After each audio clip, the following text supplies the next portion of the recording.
मुझे इन्हीं शब्दों में ये पता था कि जब ये सीएजी रिपोर्ट प्रस्तुत होगी या तो विपक्ष भाग जाएगा छुप के, और या फिर एक ही रास्ता वो निकालेंगे कि अरे हमें तो केंद्र ने ग्रांट नहीं दी, हमें तो पैसा नहीं दिया इसके लिए।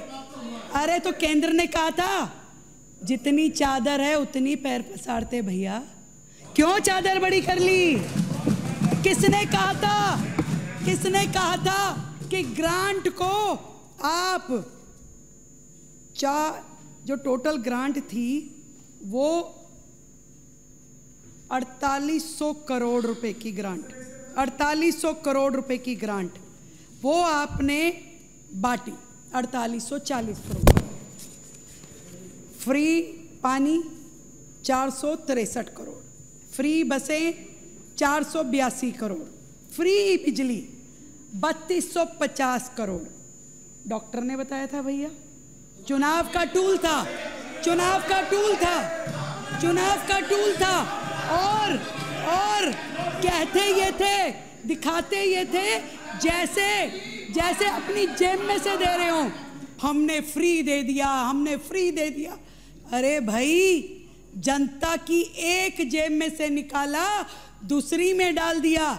जनता को थोड़ी ना मालूम था कि उन्हीं के पैसे के बदले में आप फ्री दे रहे हैं। वो सोचते थे कि सड़क बनेगी, सड़क नहीं बनी। आपने ये दिखा दिया कि हमने तो आपको पानी फ्री दे दिया। वो सोचते थे कि स्कूल और हॉस्पिटल बनेंगे, स्कूल और हॉस्पिटल नहीं बने। आपने कहा हमने बदले में बिजली दी है ना, तो फिर स्कूल और हॉस्पिटल कैसे बनेंगे? वो सोचते थे मेरी सीवर लाइन बनेगी, मेरे घर तक पानी पहुंचेगा, पर इन्होंने नहीं किया क्योंकि फ्री किया। आज जो ये सीएजी की रिपोर्ट है, ये साफ साफ कहती है कि किस तरीके से सारा पैसा टैक्स का जितना भी रेवेन्यू था सरकार का, पूरे तरीके से रेवेन्यू एक्सपेंडिचर में चला गया।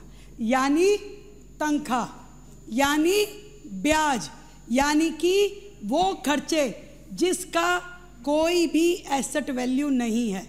आपने कभी भी कैपिटल एक्सपेंडिचर करने की ना इच्छा थी ना सोचा था।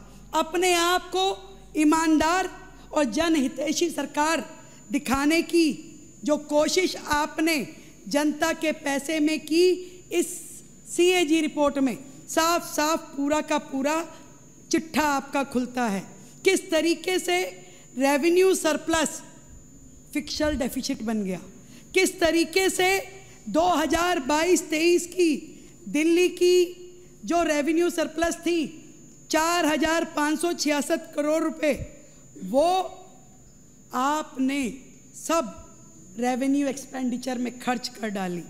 और जब 23 और 24 आया तो उल्टा घाटे में चले गए। 3934 करोड़ का घाटा, दोनों को जोड़ के अगर देखा जाए 8600 करोड़ का घाटा आपने 23-24 में दिया।